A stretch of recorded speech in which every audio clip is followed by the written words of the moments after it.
Chapter 88, Underdark. Underdark. They walked for little over an hour, the tunnel about them beginning to slope upwards towards the end, until they reached the wall Saint Ely had described. Fritha looked up, the passage continuing straight above them, the rough tunnel walls rising for a few yards above her head to be lost to the impenetrable darkness. "Do you have the rope the priestess gave to you?" asked Jaehaera, knowing full well she had and seemingly just wanting to break the grave silence that had descended over them.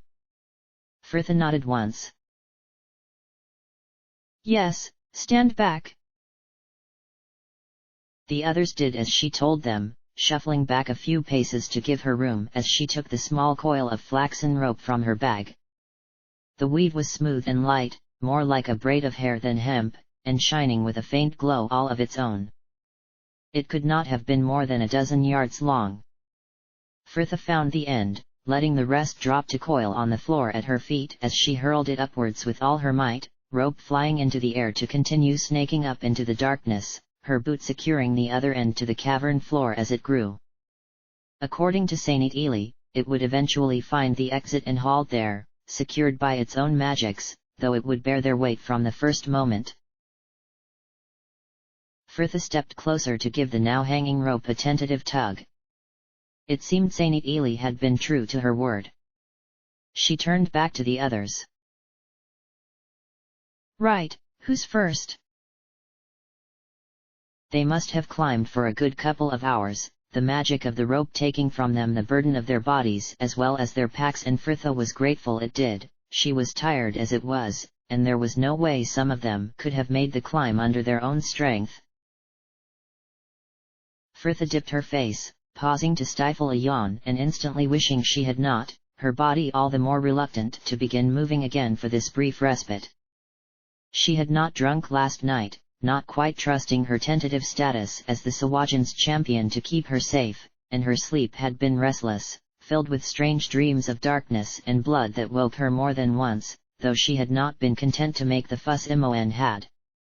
Any moment Fritha was not being awoken by her own nightmares, she was being awoken by her friends, the girl screeching and wailing in her sleep, only to awaken to cry and sob for another good few minutes. Fritha had tried to be sympathetic, but Imoen would take no amount of comfort and, in the end, Fritha just left Jaehaera and Minsk to the pointless endeavor and went back to her own nightmares unheeded. Fritha raised her face upwards, delighting in the cool breeze that was stirring the curls at her temples, like the breath before a kiss, banishing the warm tunnel air about her, stale and stifling from their exertions. They were close now. And, indeed, it was not long afterwards a strong arm was reaching down the tunnel for her, Minsk hauling up the rest of the way, and she was, at last, standing next to him in the darkness, the stony floor beneath her feet and the jagged curve of the pit she had just crawled from, the only things she could see. "Welcome to the Underdark." There was actually not a lot there. In her mind, unrealistic though it was, Fritha had conjured a place teeming with drow and deep gnomes and other creatures so rare as to be only seen in books, and there, for the most part, was where she would have wanted them to stay. But the reality was much more mundane, just an empty cavern, so large she could see neither the walls nor the roof in the meager glow of their wear-lights, stalagmites towering like pillars, some joining with the dripping stalactites that hung from far above them to make huge archways, a great dark temple under the ground.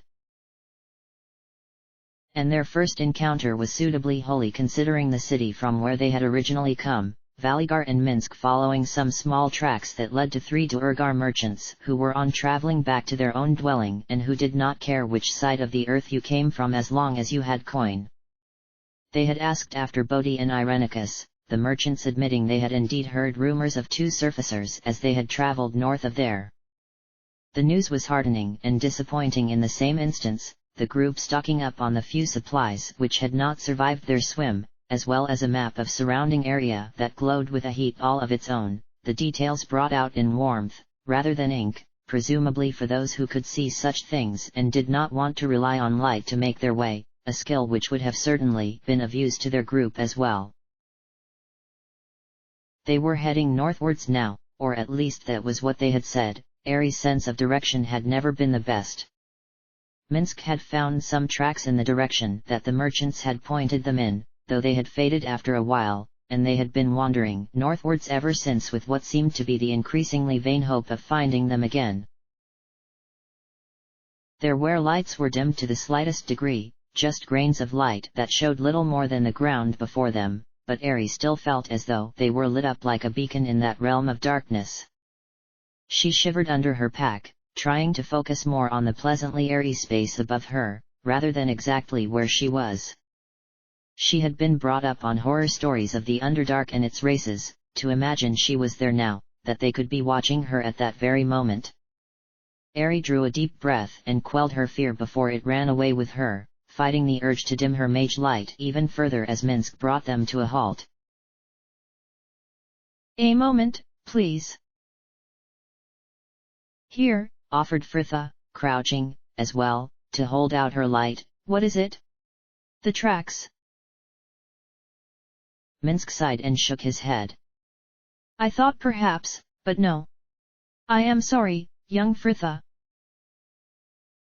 The girl shrugged, straightening to continue on their path. "Isn't your fault, Minsk." Ari felt her slightly awakened hopes fade again, the elf pulling her cloak about her as though it could shield her from the light in which they were bathed. "I wish we could put out our lamps, I feel so exposed." "Are you mad, Ari?" snorted Imoen, her pale face twisted with an unpleasant look of scorn that was likely fueled by the same fear that twitched within her. "Not all of us can see in dark." Behind her, a Gnome was nodding firmly. "Indeed, I have no desire to stumble around in the darkness."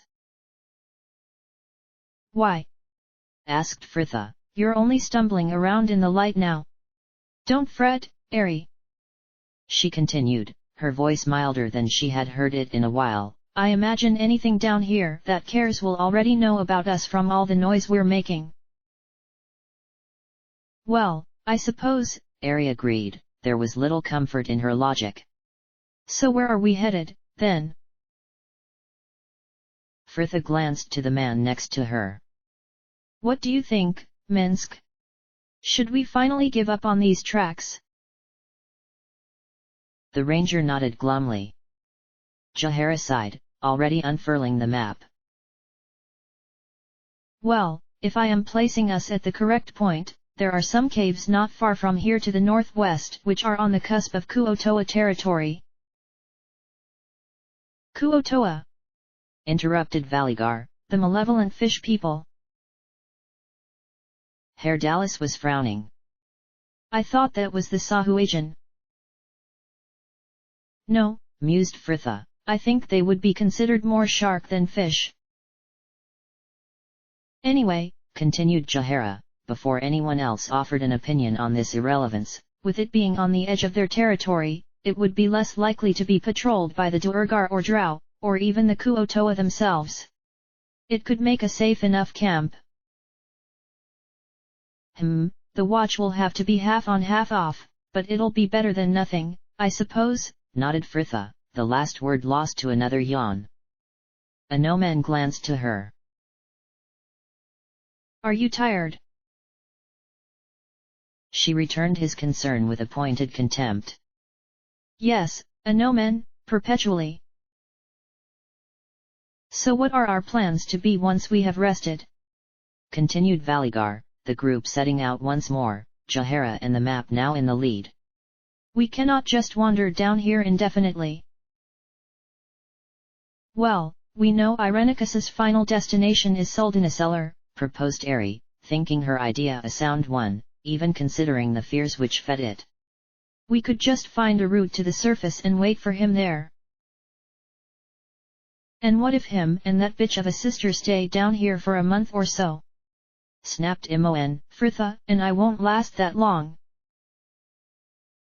"Well, I don't see you coming up with any ideas," Ari snapped back. "How do you expect to find him?" Fritha sighed to herself. Oh, the pointless things they fought about. Now, Children, she soothed, making sure her smile was audible, the fates will provide. She felt it the instant Imoen's glare shifted to her back. For God's sake, Fritha, I know those fish idiots thought you were some sort of divine savior, but... Fritha silenced her with a gesture, stopping dead in her tracks as she heard it, and all about her halted as well. It had been there, she was sure of it, the slightest murmur on the breeze, Fritha straining to hear it again over their breathing, over the beating of her own blood. Behind her, Imoen was getting impatient. Wah! It was lost in a squeak as Fritha whirled to grab her arm, tight and vicious in her urgency as she hissed, "Be quiet! Can you hear it?" Silence, and then Ari was nodding fervently, looking at Fritha almost warily as she admitted, "Yes, I can hear it, it's very faint though, I think it's coming from over there." They extinguished the lights, Jaehaera and Fritha leading the way together, the others snaking behind them, half their group now blind and relying on the other to lead them safely. Fritha gazed about her, her eye seeing further now. The light was no longer interfering with them, the cavern brought out in a grainy grey outline, their path weaving between many stalagmites of her height and taller, and somewhere nearby she could hear the rush of water. The sound she had first heard was getting louder, too, and she could make out voices, though they were speaking no language she understood. Jaehaera glanced to her, even the others could hear it now, the druid holding up a hand to halt those that could see it, those that could not, finding out soon afterwards. Together, Fritha and Jaehaera crept forward, Ari just behind them, the cluster of stalagmites before them providing cover as they finally found the source of voices. It was a group of Drow, likely scouts by their equipment, who were diverted in whatever task had brought them out there by their capture of a young deep gnome. The poor boy was struggling in the grip of the tallest male, bald and bleeding like a lamb, crying and pleading in his own guttural tongue as the Drow held him aloft and another slowly drew a dagger, smiles lighting their faces. Ari's shriek near deafened her. "You!" And the elf was gone. Fritha swore, her wear-light instantly summoned and bathing her in a blue-white glow as she dived after her. Oh, bastard! Attack!" A crack of lightning and, for an instant, the cavern was opened to her eyes, a huge vault of glittering stone, as breathtaking as any natural wonder of the surface, though Fritha had little time to appreciate it, Ari's magic arcing overhead and into the Drow. 3 dodged it, blinded though it must have left them, the 4th floored by its impact, but seemingly otherwise unharmed, the man shaking the pallid hair from his face as he struggled to find his feet. That was, until Minsc arrived above him, both hands gripped about the pommel of his great sword as he smashed him across the face, even the vicious blow not preventing the Drow from plunging the long dagger he had drawn into the Rashami's thigh. Minsc roared, a downward thrust killing the Drow to pin him where he lay. The remaining Drow had already recovered by this point, the groups locked in furious battle, a Gnome trying to press the fight to his opponent as he dodged and danced, twin blades parrying every blow. Imoen sprang from behind a moss-covered boulder to slip a blade in his back only to shriek as a throwing dagger flashed in the lamplight, the Drow's companion just spotting her in time. She dodged it, but she was clumsy in her surprise, ending up sprawled on the ground. Herr Dallas already stood over her parrying the blade that had meant to finish her. Imoen rolled out from under their feet to slash across the back of his legs, the Drow spitting a curse at her even as he leapt aside. Jaehaera bit back a curse of her own, the woman barely reacting in time to catch each strike as her own opponent moved with a speed she had rarely faced. She, at last, saw her chance and swung out, the Drow ducking behind the stalagmite next to him to let the stone take the blow and leaping from the other side before she could ready her defense, the man bearing the cruel smile of a victory. And forever was it frozen on his face as Fritha appeared behind him, sweeping down to cleave down through his neck and shoulder with the sickening crunch of gristle. A scream behind them as a Gnome finally pinned down his opponent for one good swing, and his cry signaled the end, the remaining Drow turning from Herdalis and Imoen to make a run for the darkness that would be his salvation. He fell on the edge of their lights, Valigar's arrow planted firmly through his back. Ari was already fussing over Minsk, tending his leg wound, while Imoen shrugged off Jahara's concern with a sulky embarrassment. Fritha sighed, sheathing her sword and casting about her, her eyes catching on the rough brown tunic she was looking for. The boy crouched behind a stalagmite on the edge of their circle, watching them with a fearful awe. She tried a smile, dimming her light to spare his eyes as she approached and greeted him in common. "Hello, are you all right down there?" He nodded quickly, deeming them friendly and stepping from his cover to gaze about at them all with a boyish awe that reminded her of dear Lus. "Oh yes, thanks to your help. You are from the light? I have not seen your tone before." Jahara frowned. "You are young, what are you doing out here alone?" The boy hung his head, ashamed to admit it as he confessed, "My name is Bedalin. I was just playing with my friends. We dare each other to go further and further out beyond the bounds of the village. We know we are not supposed to, but the granite home is so quiet at the moment and we were bored. The Drow do not usually come so far from their city, but they caught me and my friends fled." His face brightened, seeing some way to repay their aid. "My village is not far, I can take you, if you wish." "There is a village nearby," confirmed Valigar. "It is not marked on our map." Bedalin shook his head. "No, I believe the elders forged a deal with the Duergar to keep it off. Though the Drow already know of our granite home, we, at least, can avoid other troubles. But my village will welcome you, surfacers, and it would be a safe place for you to rest and tend to your friend." Fritha glanced about them all. There did not appear to be any dissent. She turned back to Bedalin, who was practically hopping from foot to foot in his eagerness to help. "Lead the way, then." The boy led them northward, the way becoming steeper as they went and much more interesting, the stone about them decorated in patterns of glowing lichen, deep black pools of water collected drop by drop from the roof above, so still their surfaces were as polished obsidian under the light's end, to Imoen's delight, through a grove of bright pink mushrooms that looked like they could have been cultivated to grow there. And the first signs of civilization were becoming apparent too. Bedalin tripping merrily over a narrow rope bridge that spanned the ravine in their path, the chasm too deep and dark to see the bottom, but Fritha finally found the source of that roaring water. They walked for just under an hour before they reached a rock face, the young gnome turning west, skirting the edge for another half-mile or so to bring them to where some ancient fault or earth tremor had caused the cliff to shift, the rocks pushed back in wide shelves making natural steps in the rock. And, at last, they ascended onto a rocky plateau, a tunnel opening in the cliff face before them, little over 7 foot high and barred by 2 large gates of softly glowing metal. "Warded," concluded Fritha. Several gnomes were standing before the entrance, an older gnome of dark brown skin seemingly arguing with the 4 guards, when a cry alerted all to their arrival, Belden racing forward to meet the men. "Gin! Gin!" The old gnome's look of relief needed no translation as he knelt to sweep the child into a fierce embrace. "Bedalin! Bedalin, Fienmook! And who are these with you?" He continued in common, adding his wary gaze to the ones already being sent to them by the guards. "Surfacers, father! They saved me from the Drow."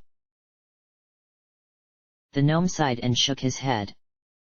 "Foolish boy, their risk would have not been needed had you not crept from the village. Learn from this." Bedalin nodded gravely and dipped his face as he felt the shame of his lesson, his father continuing to them, "Well met, friends, you are most welcome here. I am Thurndal. Can I be asking why you are coming into the lands below?" We seek too that passed by here, offered Jahara, surfacers like us.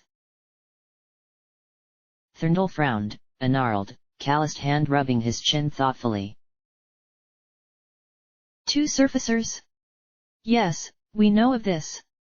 I saw them not, though word has it they were headed for the Drow city of Ustnatha far to the east of here. Speak to Goldander Black and Rock, the lord of this granite home, he may be able to aid you. He turned to guards behind him. Admit these good people, I will vouch for them while they are here. The guards parted, albeit reluctantly, Thurndal leading them through the stone hallways deeper into the labyrinth, their settlement tunneled back and hewn from the very cliff itself, torches of cold blue flame bracketed to the walls every few yards and giving the stone an icy tint. Many guards seemed to be stationed there, their guide exchanging words with them, now and then, seemingly getting directions before he, at last, halted before a large stone archway, the room beyond much larger than others they had passed. And here I will leave you. Speak to our lord, I hope he can aid you. My thanks, surfacers. The walls were rough and uneven there, unmarked by pick or hammer and, at first, Fritha thought they were in some large cavern. The Gnome Lord was standing at the far side and it was only as they closed to him and their lights did nothing to lift the darkness before him that Fritha realized they were not inside at all, but high on a cliff overlooking the stretch of the Underdark they had just passed through. The small, stout gnome was staring out into darkness, his bald olive-skinned head wrinkled like a walnut shell and bowed in his own private sorrow, and Fritha wished more than anything she had his eyes, if only to see such a view. Troubled though Goldander clearly was, he listened attentively as they explained what had brought them there. In fact, his mood definitely showed signs of improvement towards the end. Fritha was getting that sinking feeling. I can help you in this, he answered finally, or help you to one who could aid you, at least, but... Fritha laughed dryly. Oh, there's always a but. The gnome did not look remotely embarrassed, though he did bow his head in apology. Forgive me, but too much Svirfneblin blood has been spilt on this already.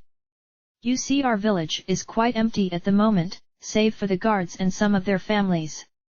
I was forced to send most of my people to deeper climes far from here. We recently opened a new mine shaft, rich in minerals, but alas we mined too deep and awoke something trapped and sleeping within the rock. It killed the miners before we had even realized what had happened. We trapped it in the mine shaft, but that will not hold it forever. Kill it and I shall help you as I can. Something? Repeated Imoen. What do you mean by something? Goldander shook his head. I do not know what you would call it. It is a creature of nightmare and darkest shadow. The girl rolled her eyes. Yes, let's save the melodrama and how about you give us something useful, like its color or how many arms it's got. Or how big its teeth are, snorted Fritha. Come on, it's going to be a demon. It's always a demon. Just show us the way, Goldander.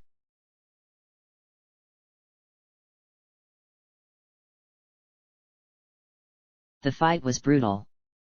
It was just as Fritha had predicted, but, even then, nothing could have really prepared them for such a sight, the fiery red creature filling the small chamber the gnomes had trapped it within, walls scorched from its attempts to destroy its prison. It fought as they, with blade and magic both, the air thick with dust and smoke as stray spells hit the walls in clouds of fire and white-hot shards, its claws ripping through the air, seeking flesh, wings, and tail thrashing madly. They kept it surrounded, constantly keeping the creature moving and changing its focus as they took what hits they could get. It was a long, drawn-out kill that left them all blood-splattered and battered, Minsk's leg wound torn open once more, while Imoen was sporting a sprained wrist and Valigar bore a burn that covered almost his entire arm, Jahara busy covering it in salve as the others gathered themselves, the huge mound of red corpse still twitching behind them. The Gnome Lord greeted their return with great enthusiasm. You have returned alive. The creature is dead. Fritha snorted. Well, this blood isn't all mine. Ah, I am pleased beyond measure. So you'll help us now, then? Pressed Imoen, the gnome lord, nodding eagerly. Oh, yes, tomorrow I will have our guides lead you to her, the one who may be able to aid you. Imoen sighed bitterly. All this for someone who might be able to help. You said her, confirmed Ari very politely, as though to mask her companion's petulance. Who is it we are actually going to meet? She is called Adeline by choice, though my lady will serve just as well. Her and a Gnome will get along great then, laughed Imoen. The knight in question merely frowned. We set out tomorrow then, agreed Jaehaera. What of tonight? Goldander beamed. Tonight you are our honored guests. Honored they may have been, but, harried as they were, the gnome's hospitality stretched to little more than a room and some food. Perhaps the deep gnomes had not the same cares for privacy as others, or perhaps needs must in times of peril, but the group were given use of a large room that was likely a dormitory from the number of beds crammed in there, a Sverfneblin female setting out a selection of pickled mushroom and dried meats on the small table in the corner, while another two brought between them a vat of water. It was no larger than a washtub, though it would have probably served the gnomes quite well as a bath, Fritha heating the cold water with a look, and there was little more to be done, Jaehaera and Valigar just stringing a rope along the room and hanging a sheet over it, allowing them to wash and change with at least some semblance of privacy. A gnome raked soaked hands up through his hair. It was strange, standing there with the men, washing and all the while listening to the girls on other side, the perfunctory requests for water or soap interspersed with Imoen's wild giggling as Fritha promised, more than once, to throttle her if she made good on her threats to pull down the sheet. Fritha was just on the other side of that thin white barrier, a gnome could see her bare feet in the gap left beneath, and he imagined her in the fine white slip she wore to sleep in, looking pale and slight as she tried to wipe the worst of the blood from her hair with a wet cloth. A gnome stooped to scoop some water into his cup, leaning over their half of the washtub as he rinsed the soap from his own hair. He did not feel guilty for what he had said, not anymore, anyway, a quiet talk with Jaehaera finally alleviating him of the feeling. The druid was right, what he has said had been unfortunate, both in words and timing, but it had been done in shock, not malice, and it had been nothing unforgivable. It was just that Fritha was no longer able to forgive him. He missed her. In a way, her temper had been easier to bear than now, when, outside of the occasional snide comment, she just treated him the same as everyone else. Something he knew others were suffering too, he considered as he recalled Imoen's hurt look from the previous day, though the girl's ongoing grudge against him was making it difficult to sympathize. Their washing done with, the sheet was taken down and tub of ruddy water set outside, everyone settling upon beds that were far too small for them, the men and Jaehaera having to push a few together, as they took food and some much-needed rest. Imoen was knelt upon a pillow, trying to brush the last of the salt from her clothes, Dallas already reclined upon a bed reading, Ari seated next to him searching her bag for something with a frown. Valigar was frowning too, his bowstring had not been the same since its soaking, Minsk offering him his spare one with his usual good humor. I was sure it was in here, Ari sighed, her voice muffled by the depths of her pack. What have you lost? Asked Imoen. My hairbrush. I was so sure it was with the rest of my things when we were back in the Sahuagin temple. And you've only looked for it now. Imoen pulled a face. Your hair is going to be well knotted. Ari flushed, though Dallas bore the brunt of her temper as he admitted, Oh, I am sorry, Ari, I borrowed it this morning, it is in my pack.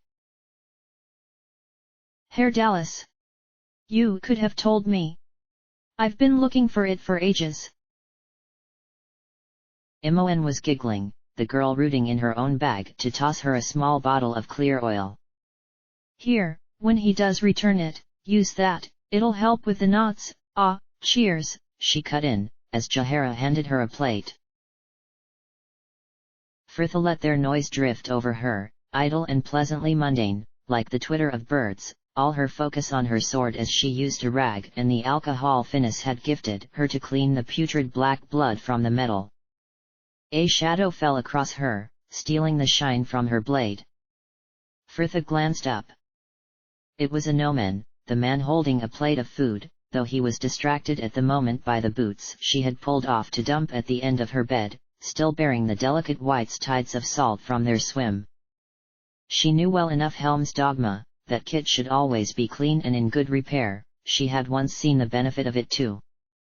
But it hardly mattered to her now, indeed, so little did. Fritha went back to her sword, taking the last of the blood from it and picking up the next rag she had already prepared to protect it with a fine film of oil, the blade one of the few things left she actually cared about. Here, Fritha, the man before her said finally, I brought you something to eat. She nodded to the floor at her feet. Thank you. A Gnome sighed, stooping to set it on the smooth stone end, after an uncertain pause, sitting down at her side. I have never seen you put so much care into your weapon before. No, she admitted, no halt to her work. I liked my sword before, but only for what it was, a link to a place and people lost to me. But now, it is my edge, my tongue, my partner in dance. When I fight now, it feels like music through my body. She sighed, for a moment lost in that fleeting feeling of harmony, a hand absently lifting the bottle at her side for a quick sip. A Gnome was frowning. Fritha, should you be drinking that? The girl shrugged, lacking the energy even to tell him to mind his own business. Well, I asked to borrow Jaehaera's ether, but she said no. Fritha smiled and took another mouthful. Just a bit of something to take the edge off. A Gnome sent her a sad look. There was a time when you liked the edges.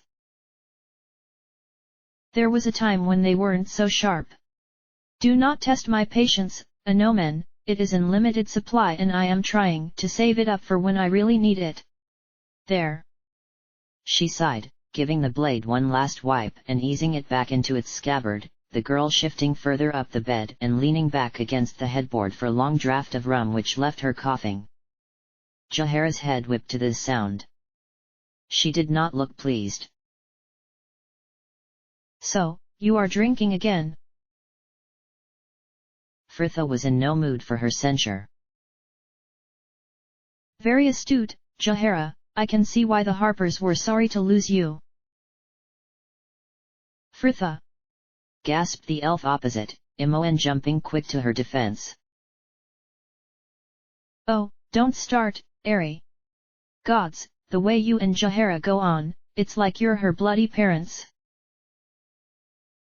Well, perhaps that is what she needs, offered Jaehaera crossly, her eyes dark as they returned to Fritha. You've been acting like a spoiled child for days now. Fritha just laughed. So? Do you think to shame me into towing your line, because I'm well beyond that, Jaehaera?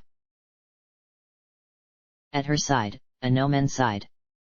Fritha, we do not mean to judge you, we are just concerned. Don't touch me! She snapped, the man snatching his hand back from her foot as though she burnt. You long ago lost the right.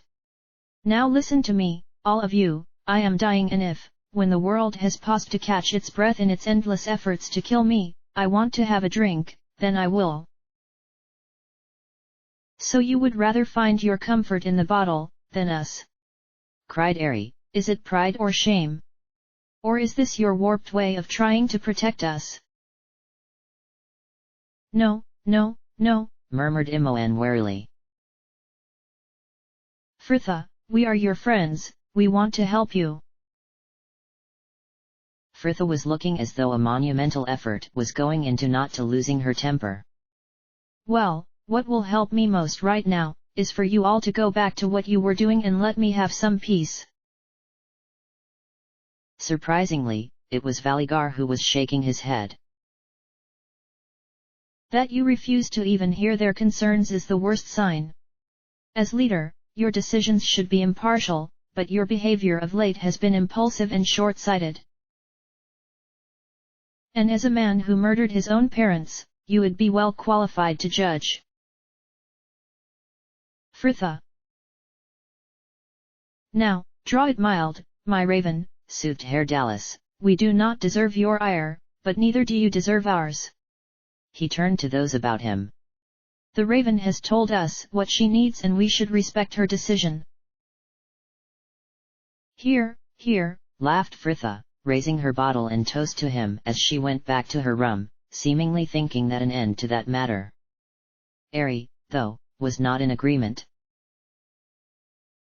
Herr Dallas, how can you say that? Imoen snorted. Maybe because he is actually listening to Fritha, rather than telling her how she should feel. I am trying to save her from herself. Oh, of course, Ari knows best, you'll have to bear with me, I'm not used to having two Jairas in the group.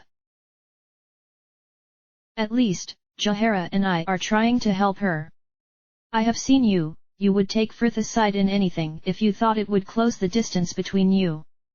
Well, sometimes being a friend means having to stand up and say when something is wrong. Yeah, I expect you would be good at that. What is it, Ari? Do you want to see Fritha humbled that badly? I know she nearly stole your boyfriend. Imoen. Ari was pink in her anger. I just want Fritha to trust us as we once trusted her. You have no idea of what she would have led us into, what she had us do to get you back. Vampires, thieves, we broke the law countless times, but we always stood by her. Never once did we turn our backs on her. Across the room, Fritha gave a cough that sounded suspiciously like Harper's. Jaheira colored and so did Minsk. Fritha, who says that was very unkind? Fritha's eyes flashed. Oh, yes. Well, boo, tell that half-wit you're sat on to keep out of it. Listen to you all. She cried, almost delighting in their dismay, so sure of what I need and what I should do, when you're all just as broken as I am.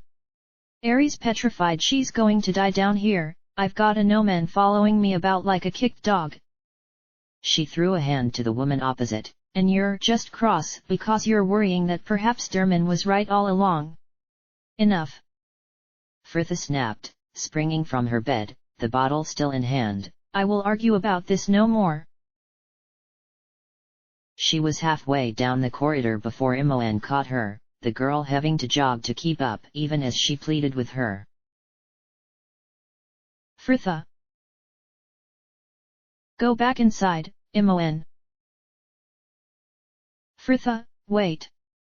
She snapped, grabbing her arm to finally wrench her around, Imoen's face stark white and pained in the torchlight. Fritha, I'm on your side. Fritha gave a hopeless laugh. Oh, it's a bit late for that, Imoen. What? How long were you in that asylum? 4 months, as you were so quick to point out. A thief and a mage both, and you still could not get yourself out of there. No, as usual, you had to wait for me to come fetch you. Imoen stumbled back, the words hitting her like a slap. You spiteful cow. My skills were good enough when they were picking the lock to your cage. Yes, Imoen, my cage. He let you wander about free as a bird, didn't he? How awful it must have been for you to just stand there and watch as he tortured me. As he cut and burnt and tore. Stop it! Stop it! Stop it! Fritha was breathing heavily, her voice low. So don't even begin to think we're even, Mon, that we're the same now, because we aren't and we never will be. And she left her weeping in that gloomy stone corridor. It was very late when Fritha finally staggered back to the room and all were asleep, the low growl of snores punctuated by Mon's moans as she tossed and thrashed in that small bed. Fritha probably would have spared her a thought, had she not been so occupied trying to walk in a straight line, her legs wobbling under her, and she was almost at her bed when her feet tripped on something. She just caught the frame in time to stop herself, hissing a curse as she hit her knee in the process. A moment to regain her balance and she was feeling down to the floor to find the trap, the rich smell of beeswax filling her nostrils before her hand had even closed upon the leather. Her boots. He had polished them for her, and, for a moment, Fritha wanted nothing more than to hurl them viciously at a gnome's sleeping form. Why could he not just leave her be? Why couldn't they all just leave her be? The anger died as soon as it came, though, it was hard to hold on to, drunk as she was, and Fritha just gave up, collapsing fully clothed on the bed to enjoy a meager few hours of oblivion.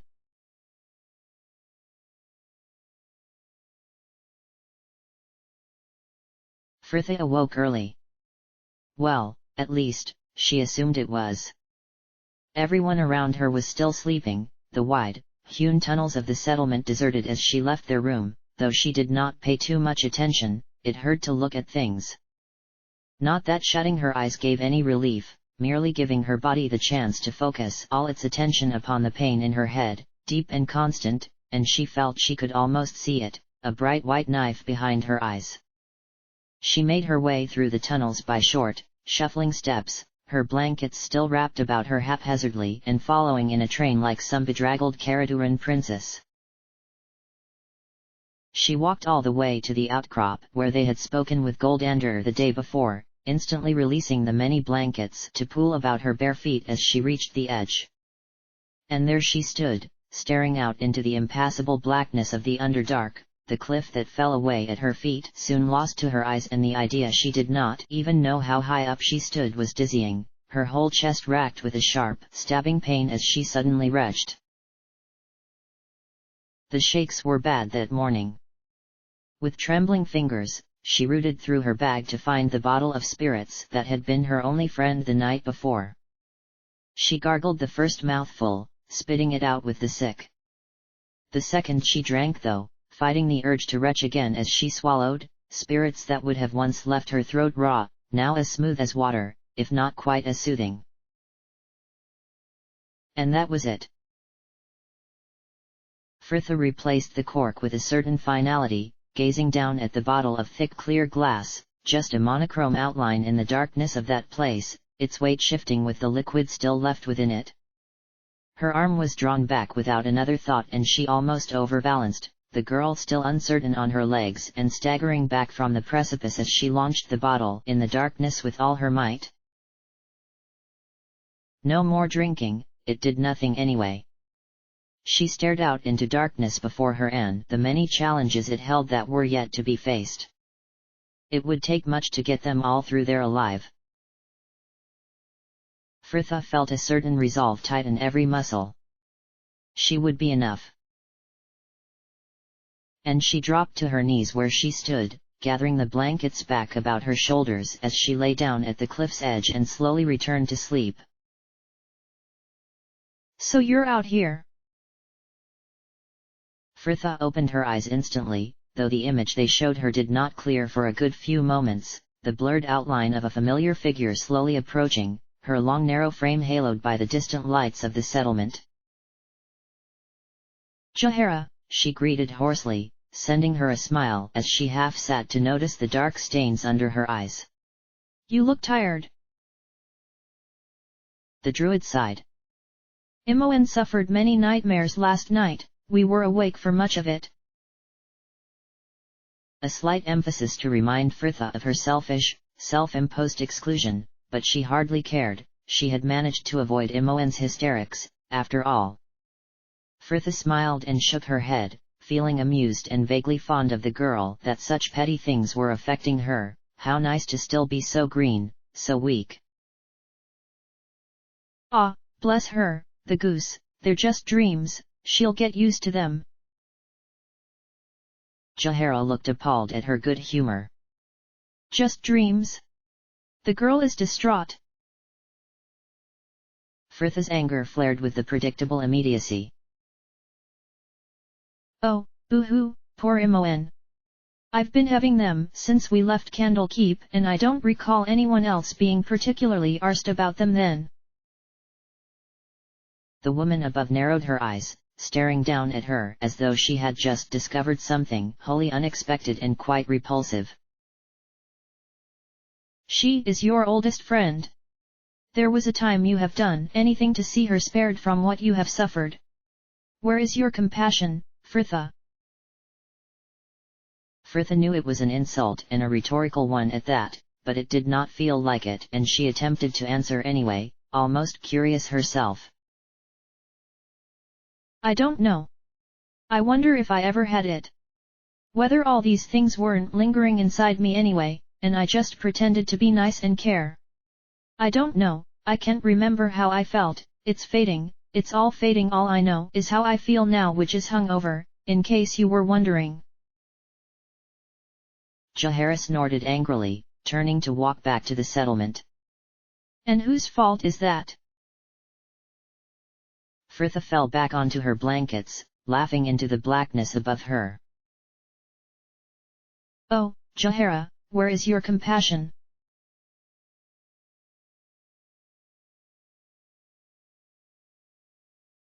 Oh, to see the sky. To feel a breeze that carried the scent of trees and rain. To hear birds and insects, instead of the dull rasp of feet on stone as they walked ever onwards. Jaehaera sighed tiredly, though it was more a weariness of the spirit than the body. They had set out late that morning with their 2 gnome guides, Goldander gifting them with maps and other equipment before sending them on their way. The journey had been difficult, but so more by their own limitations than their path. As their guides had gravely informed them, there would be increased numbers of Drow patrols as they closed upon their city, and so they had decided to take a longer route to avoid the worst of them. But even so, they could not evade them completely, the gnomes or sometimes Fritha bringing them to a halt as they heard something unfamiliar, their lights out in an instant, one gnome scouting ahead to find the source while the other led them to cover. And there they would stay, pressed together in the darkness until it was, at last, deemed safe to move. And consequently, 6 hours later and they were still walking.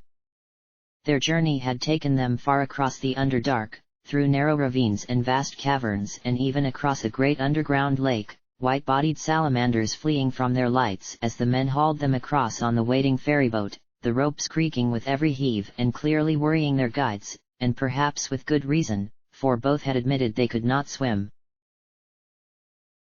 They were nearly there now though, according to the gnomes, the way becoming steep and rocky as they led them through a forest of stalagmites. Jaehaera's stride faltered as the girl just before skidded on the stony ground, the druid throwing out an arm to catch her though it was not needed in the end, Imoen regaining her own balance almost instantly. Imoen. It's nothing, the girl murmured, dropping back a pace to walk at her side as they continued on. I'm just tired, not that I need to tell you that. The girl dipped her head and, though it was hard to be sure in the green of her wear-light, Jaehaera thought she saw her blush. Imoen's dreams were getting worse by the night, and the fact she was keeping the majority of them awake as well as herself, was clearly embarrassing for her. No one holds you responsible, Jaehaera assured her, but the girl just shrugged. Yeah, but it's not just that, is it? Jaehaera sighed inwardly. No, it was not. Imoen and Ari had slipped into a corner that morning to share a quiet exchange of apologies. The elf had likely not even needed one. Imoen's reappearance the night before, tear-streaked and broken, eliciting the usual sympathy from Aeris' gentle heart. And, fortunately for some of them, Imoen was just as forgiving. Fritha had said nothing to the rest of them that morning once she had returned, but Jaehaera had not failed to notice the girl take Imoen out into the corridor. She did not know what had passed between them, either the night before, or then, but the reconciliation had ended in a soft embrace, and that alone had quelled the druid's fears, for the moment, at least. Jaehaera glanced ahead to the girl herself, leading the way with their two guides, looking stern and cold in the pale blue of her wear-light. Jaehaera wished she could somehow get through to Fritha, but every attempt seemed to end in crossed words. Perhaps she should just follow Herdalis's example and let her do as she pleased. But, though easier it would have been, it was too much to just stand by and watch as the girl destroyed herself. Imoen noticed Jaehaera watching to send her a sympathetic smile. She doesn't mean what she says, you know? She told me, this morning. She wants to be understanding, to lead you all as she used to, but her instinct for it is gone and she just can't remember how anymore. Imoen dipped her head. I'm starting to forget, too, aren't I? I never used to feel like this, so angry and spiteful.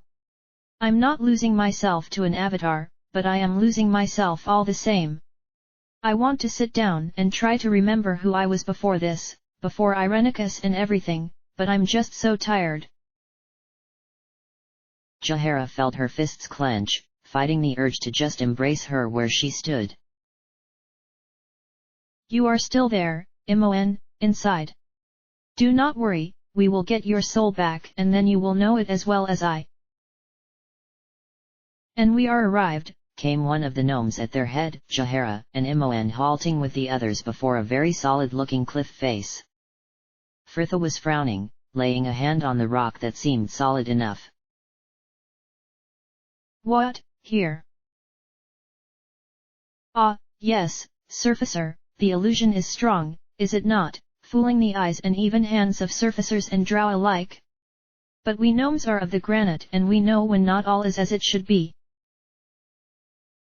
The gentlest of taps with the glowing silver pick in his hand and the wall before them faded away to leave a yawning hole, so large Jaehaera could barely see the roof, roughly carved steps leading down into the darkness. The gnomes smiled and bowed in unison. There is your path and here we leave you. I hope the lady will hear you and help your cause. Fritha led the way, light aloft and sword sheathed, clearly trusting the gnome's assurance that their contact was of good nature despite her unusual dwelling.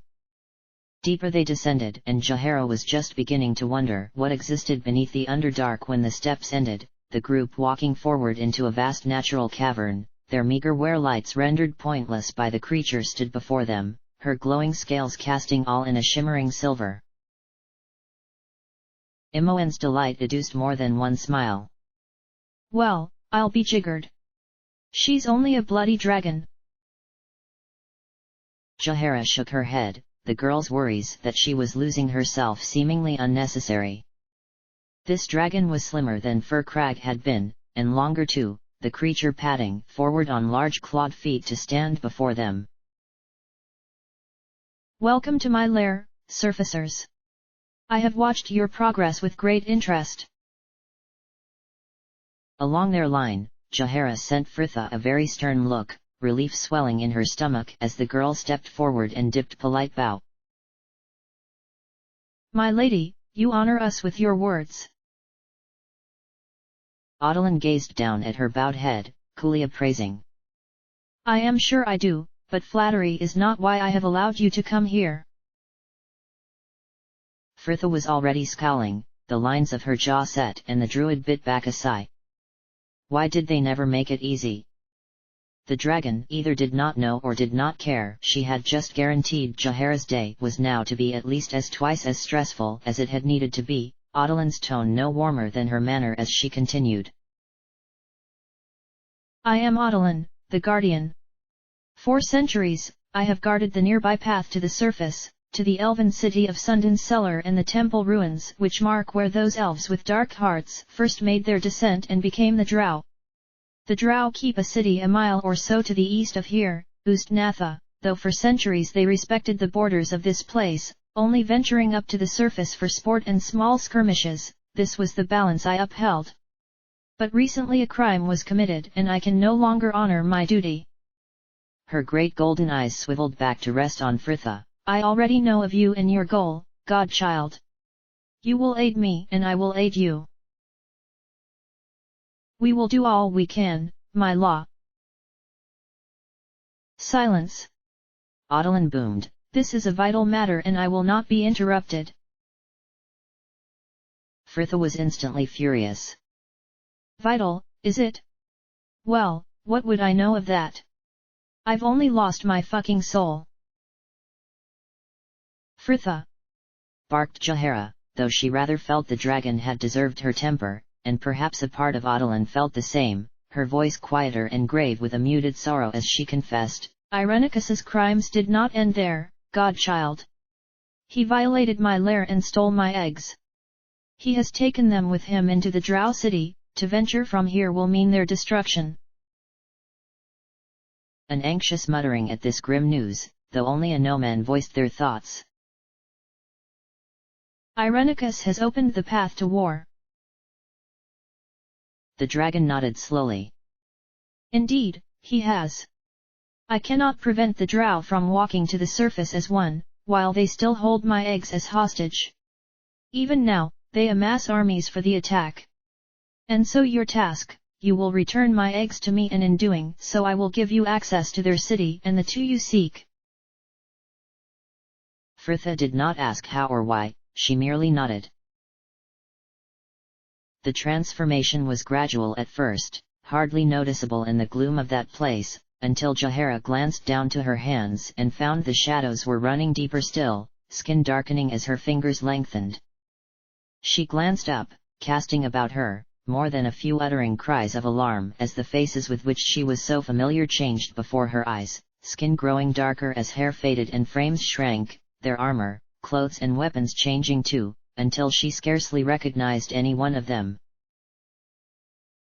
There, it is done, said Adeline, you are as Drow and you will assume the identities of a group from another city, Chednusad, who were destined for Ustnatha and who I dispatched a few days ago. So do we look like them now, then? Asked Imoen. The dragon shook her head shortly. No. To be frank, I paid little attention to their appearance as I killed them and all you races look alike to me anyway. But it is not important, you are known to none of that city. As I understand it from letters I found on her person, your leader, Vuldren, led you in betraying your own house in a bold grasp at power which failed. But she had already secured an escape route for such an occasion, refuge in return for service for one of Ustnatha's most prominent houses, Dispana. Your contact in the city is the eldest daughter of that house, Feyre. Adeline turned to Fritha once again, and Jaheira wondered if she imagined the subtle hint of a smile. The Vuldren I killed was ruthless and determined, I trust you will maintain that illusion. Fritha's smile, on the other hand, was anything but subtle. I'll do my best. The dragon nodded, drawing back to address them all as a group as she continued, know this, though I cannot enter the city, my eyes see far beyond this cavern's walls. Any sign of treachery and I will know. If you endanger my eggs, if you attempt to leave the Underdark before delivering them back to me, the illusion will cease. And do not think you could escape to the surface. Now I may no longer leave my lair.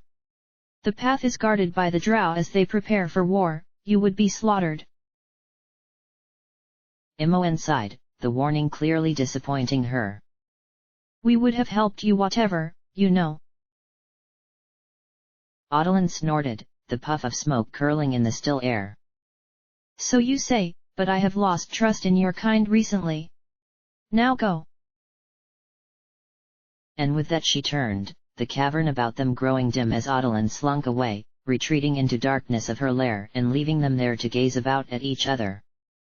Fritha watched the dragon until even the pale glow of her tail had long faded, the girl turning back to find the others behind her examining their new forms with a mix of fear and wonder. It was strange looking round at them all, some almost familiar, others strangers to her, though their manners gave each away. A moment to crouch, and she was drawing her old bronze mirror from her bag, Fritha pleased to still be able to see a glimmer of the face she knew behind the dark skin and pale yellow eyes.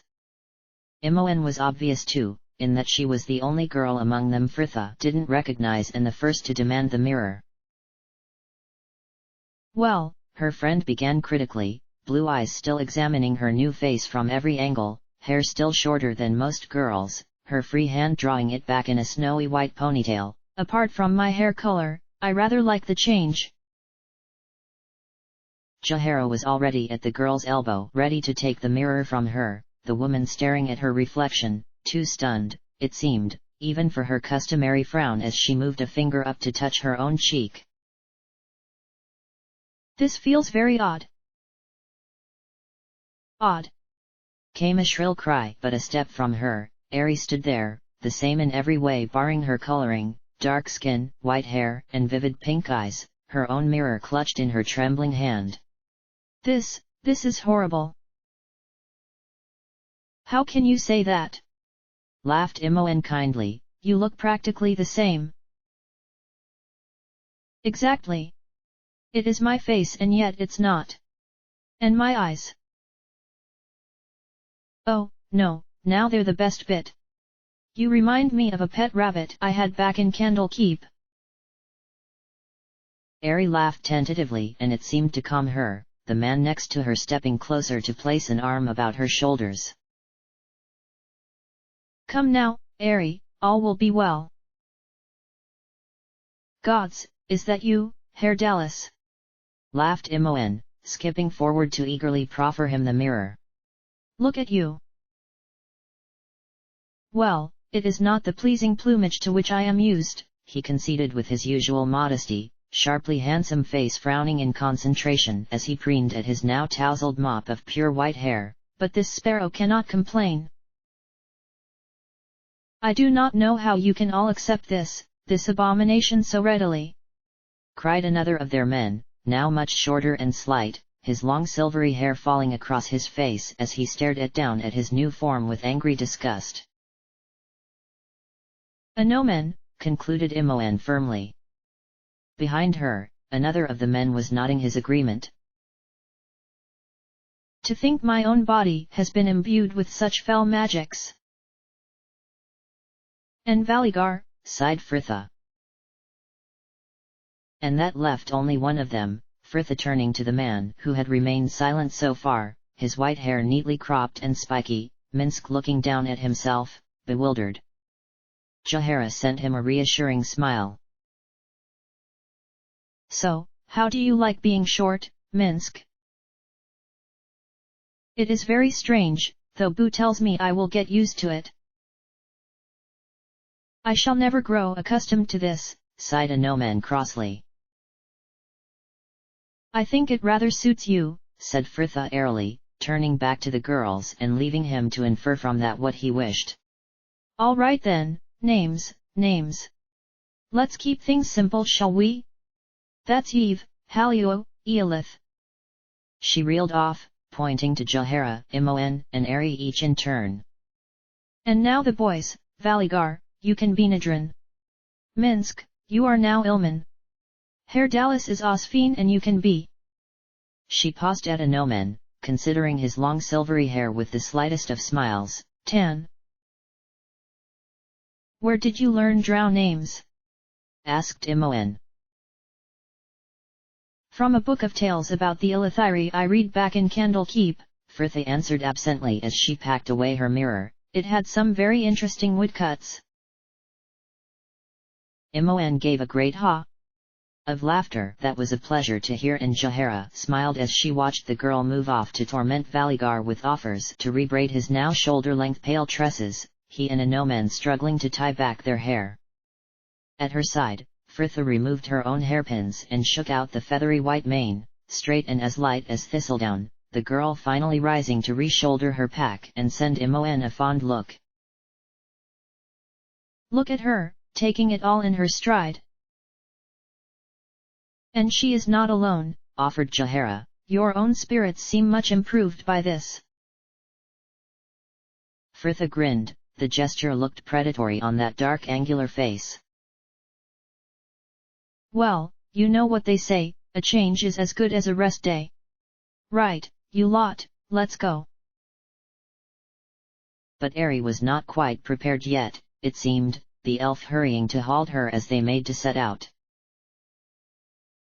But, Fritha. A glanced revised things. I mean, Vuldren, please, I don't think I can do this. Of course, you can, Eolith, Fritha assured her, giving her arm what was likely supposed to be a hardening slap. Now, come on. No, Fritha, please, you don't understand. I was brought up on stories of the Drow, terrible stories. To be here, to have faced them was bad enough, but to walk among them in their city, I can't, they hunt my people for sport.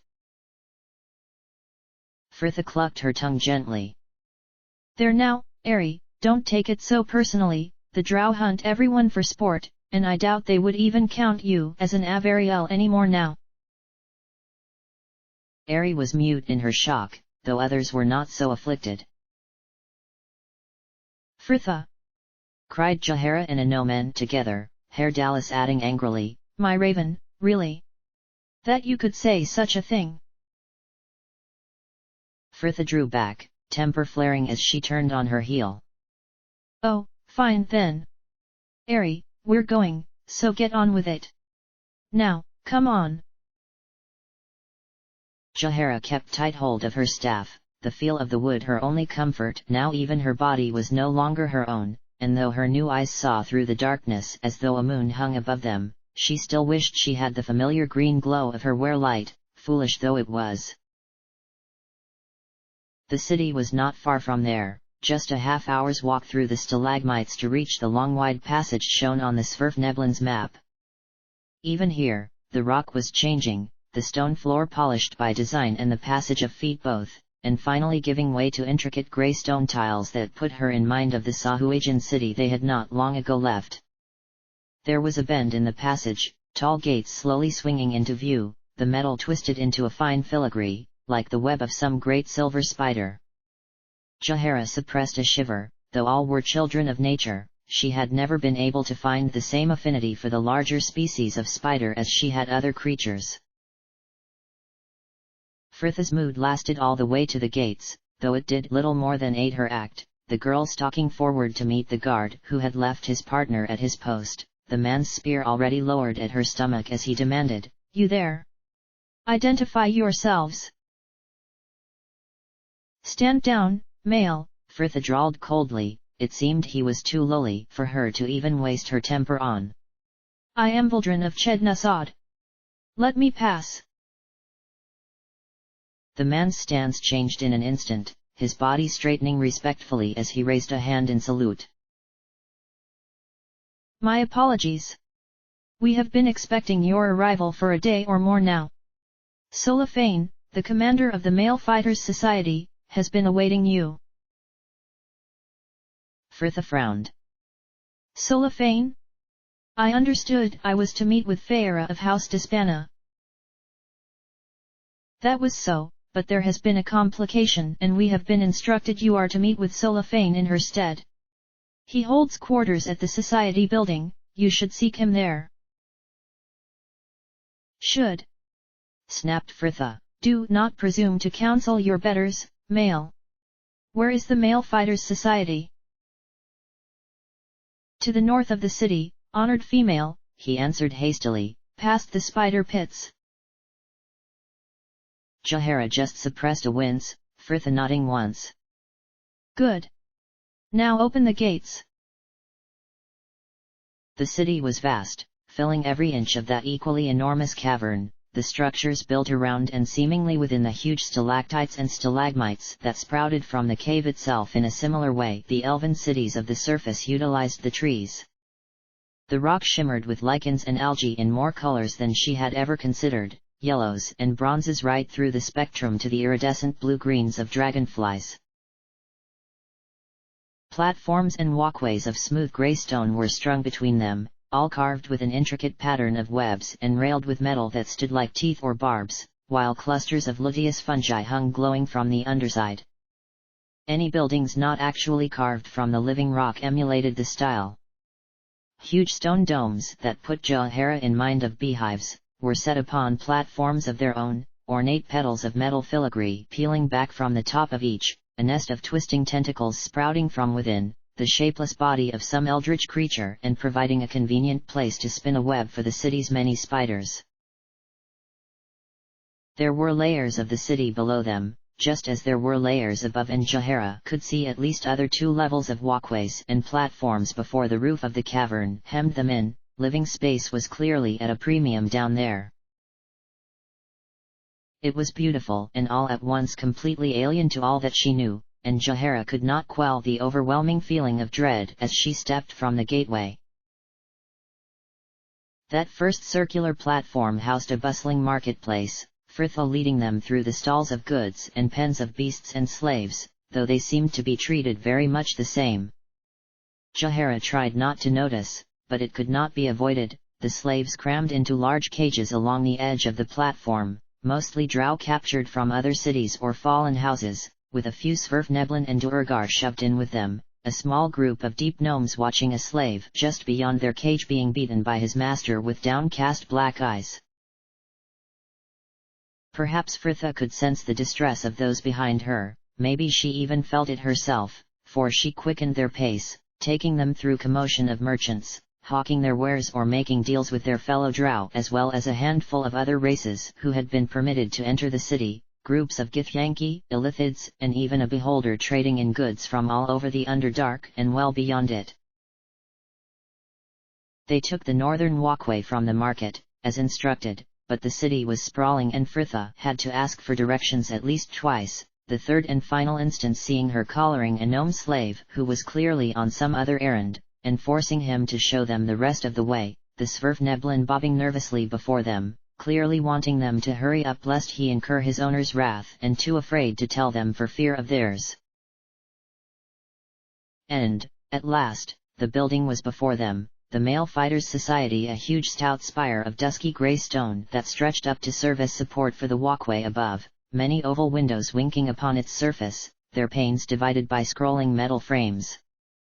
A small group of Drow males were gathered outside, the tallest of them giving orders to his fellows before dismissing them, and he seemed to turn on instinct to meet their approach. Pale grey eyes dominated his face, the long white hair tied back, his features softer and less angled than was usual for his race, though the look of contempt it wore was just the same, the male openly appraising them as they arrived. His expression twisted with a sneering frown. "So, you are the newcomers who have been sent my way, I see. As if I do not have enough to accomplish in a day, without suffering for the welfare of the weak. I do not know what Feyre has told you, but there is no refuge to be had in Ustnatha. Fools, we pay for our existence here in blood and you shall do the same, and just because you are female, do not think to challenge me." He added at Fritha's furious look, "You are a foreigner here and no better than a slave until the matron mothers think otherwise. Now, have you a name, vagrant? Or should I just call you female?" "My name is Vuldren, and take that tone from your voice when you speak it." But the Drow merely laughed. "Ha! I can see already why Feyre thought to favor you. My name is Solafane and, for now, you shall do as I say to prove your worth to the matron mothers. Fortunately for you, your skills will be tested immediately and you will have a chance to earn your place here in blood. You are to meet with a handmaiden of Lolth tomorrow morning at the city gates, where you will learn more of your task." He snorted bitterly. "I shall no doubt be there as well, to herd you along like a nursing mother." Fritha smiled, a hand shifting to her hip and putting a certain arrogance into her stance. She looked to be rather enjoying her role. "Whelps, are we? And yet you must entrust this undertaking to us. Are your own warriors not up to the task? Solophane frowned, but did not bite. Our warriors are occupied with other preparations, at the moment, and none can be spared. A suite of rooms has been secured for you at the large tavern just west of the marketplace. I will see you again tomorrow, do not be late.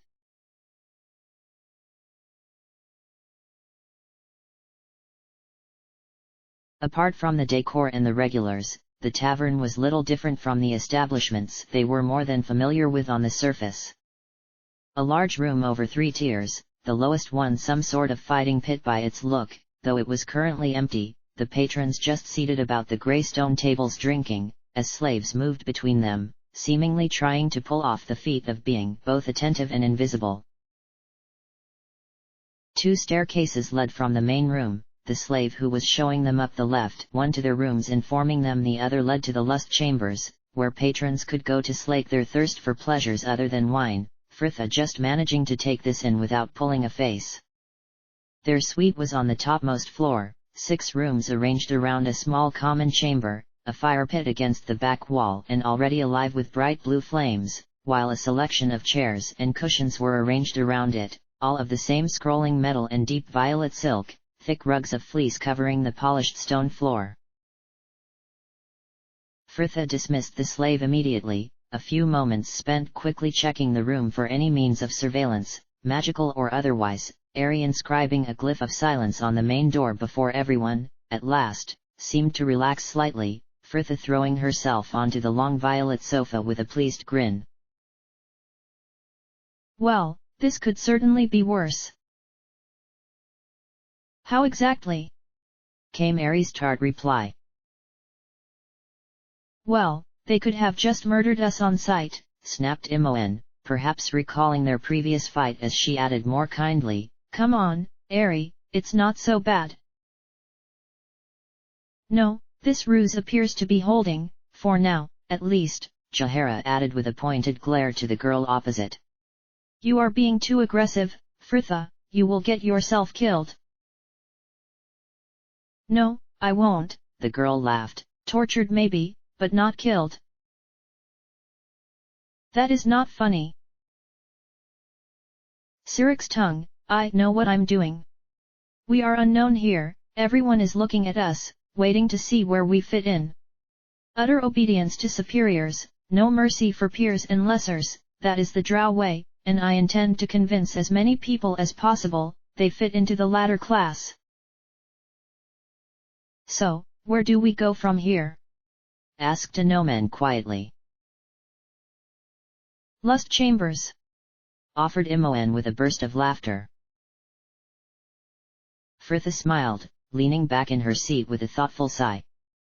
Well, we will need to serve this house we're allied with whilst locating Irenicus. And Adeline's eggs, reminded Ari. Yes, and the eggs, Fritha dismissed crossly. Perhaps, we'll have the opportunity to split up, or someone down in the tavern may know something. I can imagine any alliance with us lesser races is going to be hard to keep quiet. We'll know more tomorrow once we've completed this task for Solophane. Yes, the task. Repeated Valigar, letting grave eyes include them all in his words. I have been considering what will be asked of us tomorrow and in the coming days. We all know the evils of the Drow and the cruelty of their race. How far are we willing to go for this? Torture? Murder? And not just of other Drow, but of slaves or gnomes or even fellow surfacers. A room of dismayed looks, Ari gave a moan low in her throat. Oh, Berver spare us. Do not speak his name here. Fritha snarled, the girl looking livid as her gaze snapped back to Valigar. Gods help me. It would have been a lot more helpful if you had had this attack of conscience before we agreed to Adeline's plan. We're here now and this charade must be maintained no matter what. Anyone who thinks they are going to have a problem, can just stay here. I'll do this all myself if I have to. Fritha sighed, shaking her head at the strangers that surrounded her, their faces as unfamiliar to her as their hearts. Really, I don't understand your problem. There is a slave trade in Athkatla. There is a thieves' guild too, and the cowled wizards are practically a law unto themselves. There is corruption and decadence and appalling acts of cruelty. In fact, the only difference between Ustnatha and Athkatla that I can see, is that people are just open about life here. If anything, the Drow are just honest. A Gnome met her gaze firmly, the first time in days he had dared. Oh, what a time to grow a backbone.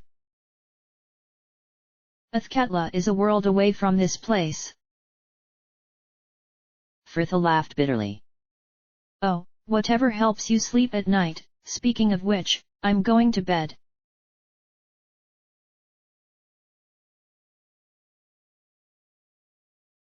Their chambers were no less lavish than the common room, spacious circular rooms, each appointed with a large leaf-shaped bed as well as tables and chairs of their own, mirrors of polished obsidian and, much to Imoen's relief, a deep stone bath. The girl had apparently not been given the chance for a proper wash from since before she had been taken. There were only 6 rooms to their 8, though it was hardly any inconvenience to Ari. She and Herdalis had been sharing since his return. Ari pulled off the dark blue robes her yellow dress had now become, the slip underneath grey and made from a soft fluid material that shimmered dully in the glow of the pale crystals that served as lamps, a large cluster of them hanging above the bed. Ari stared down at her own arm, thin and dark like a stick of polished ebony, and she could not help but touch it, each time surprised to feel the press of fingers that confirmed it was indeed a part of her. Stranger still was looking to the man on the other side of the bed, Herdalis busy pulling a dark grey tunic over his head, his small body tightly packed and far more muscular than it had been. The man sent her a smile as he noticed her watching, Ari doing her best to return it, and she was glad when the lamps were dimmed and they finally got into bed. It was nice to lie back next to him and close her eyes, that alien room gone, replaced by the familiar sensation of his arms about her and, in the darkness, Ari, at last, felt she could voice her thoughts. So, we are here in the Underdark. The arm about her tightened for a brief, reassuring moment. That we are, my love. A city under the sea, and now one under the ground. To think I would return to Sigil with such memories. You sound pleased, she sighed, turning to lay her face against his chest, his hand idly playing with her hair. Perhaps that is not the word, but I cannot be distressed at new experiences, it is not in my nature. Even when they have you to play a role that is so against character. He chuckled at her turn of phrase. You do not wish to go through with our performance, my love. No. She confessed, feeling the weight of her decision settle in her heart. Quite the opposite. What Fritha said to me earlier, about me no longer being an Avariel. She should not have said that to you. No, Ari conceded, unable to feel a rush of pleasure at his vehemence. But, I really think she was trying to make me feel better. Did you see how hurt she looked when you all shouted at her? And before, when she said I was scared of dying down here, she was right, I am. But if we don't all pull together, we all will. Fritha knows that, she feels it pressing on her, knowing she must lead us through it, and it is driving a wedge between her and the rest of us. The elf sighed, shrugging slightly, Herdalis instinctively pulling the blanket higher up her shoulder as she continued. You weren't here before, when a Gnome first told her of his feelings. He had been the only one she had been confiding in for a time, with Jahara's guilt keeping her away and the resentment over your leaving still lingering between herself and I. And then when he confessed to liking her and Fritha lost a Gnome, as well, she went a bit odd. She had lost the one person she had left to talk to, and I think it upset her, too, knowing what she could not have. Or should not want, added the tiefling. Herdalis, Ari tugged, lightly tapping his chest in punishment. Fritha was in her own world half the time, talking to herself more and more. And when I eventually asked her about it, she said it was the only way she knew how to go on. Ari eased herself up onto an elbow to better see the stranger she knew so well. I think she's doing the same now. She's just carrying on as best she can, trying to remember the person she was and be like her, to support us, but it's all been twisted and remembered wrong. And, I don't want her to have to support me. No, agreed Herr Dallas sternly, you certainly do not, if her previous observations are how she is to present the thing. Ari sighed, falling back to the pillows to gaze up at the dark ceiling. Oh, Herr Dallas. I want to support her. I thought, at first, that she was burying her fears, that if we could only get her to speak of them, she could return to who she was. But, she isn't that person anymore. Fritha as we know her has gone, and she doesn't need to talk or tell us how she feels, she knows it won't change a thing. She just wants to get us all through this alive and I want. Ari sighed, knowing it would be a lot of effort for so little an aid. I just want to be one less thing for her to have to worry about. Herr Dallas was laid on his side, raised upon his elbow and watching her. Then we will, Ari. We will. The man beside her smiled, and for the first time she felt she could see the face she knew behind that dark mask. Truly, you think an actor such as this sparrow could miss this opportunity? Ari grinned, her heart suddenly lighter. Wherever they were, in whatever skin, she would always have the comfort of his presence. Oh really? She teased thoughtfully, so, if I were to say, bring me some wine, male. Oh, male, is it? And any other orders she could dream up were lost to her shriek as Herr Dallas pounced on her, their laughter leaving their first kissing pleasantly breathless as their mouths met. End of chapter.